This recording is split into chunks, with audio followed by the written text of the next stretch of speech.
ابو حفص سمرقندی رحمتullah علیہ آپ نے ایک بہت ہی خوبصورت واقعہ بیان فرمایا۔ آپ فرماتے ہیں کہ ایک نوجوان خراسان سے، افغانستان کا یہ علاقہ ہے، شہر ہے، اس طرف سے ایک شخص اپنے باپ کے ساتھ حج بیت اللہ ادا کرنے کے لیے نکلتا ہے۔ اب آ رہا تھا کہ راستے میں اس کا باپ فوت ہو گیا۔ اب وہ شخص بڑا ہی پریشان ہوا، نوجوان رونے لگا اور اپنے باپ کی میت کو چارپائی پہ ڈالا اور وہاں پر بیٹھ گیا۔ رو رہا تھا، ہچکیاں بن گئیں۔ کہا کہ میں تو مولا تیرے بارگاہ میں آ رہا تھا، حاضری کے لیے آ رہا تھا، اور میرا باپ جو میرا شفیق باپ ہے، میرے سر سے اس کا سایہ اٹھ گیا۔ اب اسی پریشانی میں بیٹھا ہوا تھا کہ اس نے چہرے کے اوپر پردہ ڈال دیا، کپڑا ڈال دیا۔ تھوڑی دیر کے بعد جب اس نے کپڑا دیکھا اٹھا کر، پردے کو اٹھایا، کفن کو ہٹایا، جب اس نے دیکھا تو اس کے باپ کا چہرہ جو تھا وہ تبدیل ہو گیا اور گدھے کا جو چہرہ تھا وہ بن چکا تھا۔ گدھے کا چہرہ، گدھے کی صورت بن گئی۔ اب وہ اور بھی پریشان ہو گیا کہ میں لوگوں کو کیسے بتاؤں گا، لوگوں کو کیا بتاؤں گا کہ میرا باپ کیا کام کیا کرتا تھا، کون سے ایسے جرم اور عیب کیا کرتا تھا کہ اللہ کی راہ میں نکلا تھا، حج بیت اللہ کے لیے جا رہا تھا، لیکن یہ معاملہ ہو گیا۔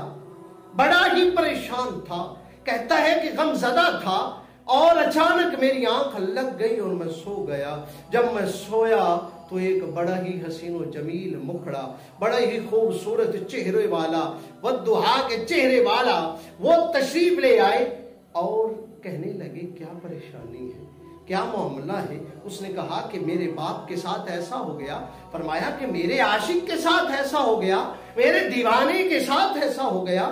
جب یہ بات کہی تو ایک طرح سے پریشان ہو گیا، کہنے لگا کہ یہ کیسے اچھا بندہ ہو سکتا ہے، اس کے تو چہرے کا رنگ ہی بدل گیا، اس کی تو شکل و صورت ہی بدل گئی، لیکن آپ کہہ رہے ہیں، لیکن آپ نے فرمایا ایسے کر کے نا ہاتھ جب پھیرا نا تو وہ کہتا ہے نوجوان کہ 14ویں کے چاند سے بھی زیادہ میرے باپ کا چہرہ چمکنے لگا، زیادہ چہرہ روشن ہو گیا۔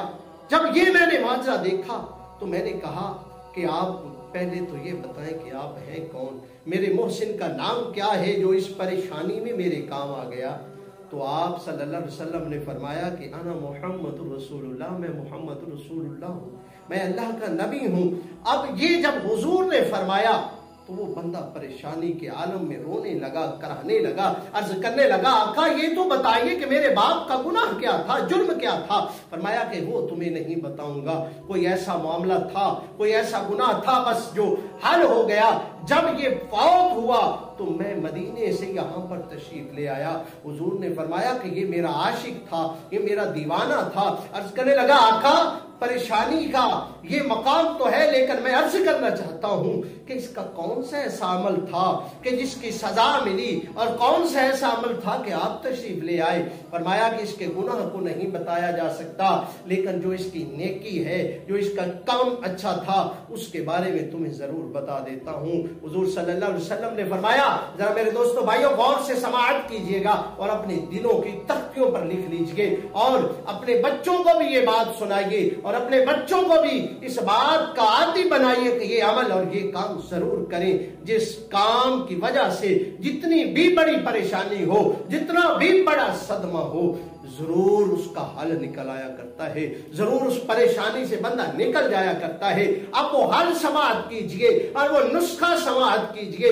کہ جس سے آقا دو سرات تشریف لائے تھے، اور اس کا جو چہرہ تھا جو بدل چکا تھا وہ 14ویں کے چاند کی طرح کیسے چمکنے لگا۔ عرض کرنے لگا یا رسول اللہ کون سا عمل تھا؟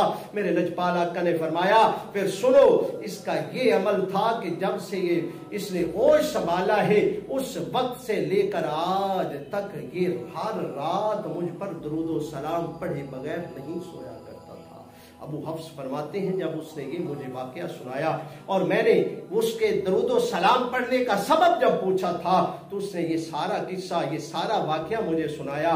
باقی کوئی طواف کر رہا ہے, کوئی سعی مروہ کر رہا ہے, کوئی صفا مروہ کر رہا ہے, کوئی کچھ کر رہا ہے, کوئی کچھ کر رہا ہے, لیکن اس نوجوان کو میں دیکھتا ہوں تو اس کی زبان پر بس درود و سلام کے نغمے جاری ہیں. اور اس نے یہ بتایا جب کہ یہ معاملہ تھا جس کی وجہ سے میں ہر وقت یہاں پر بھی درود و سلام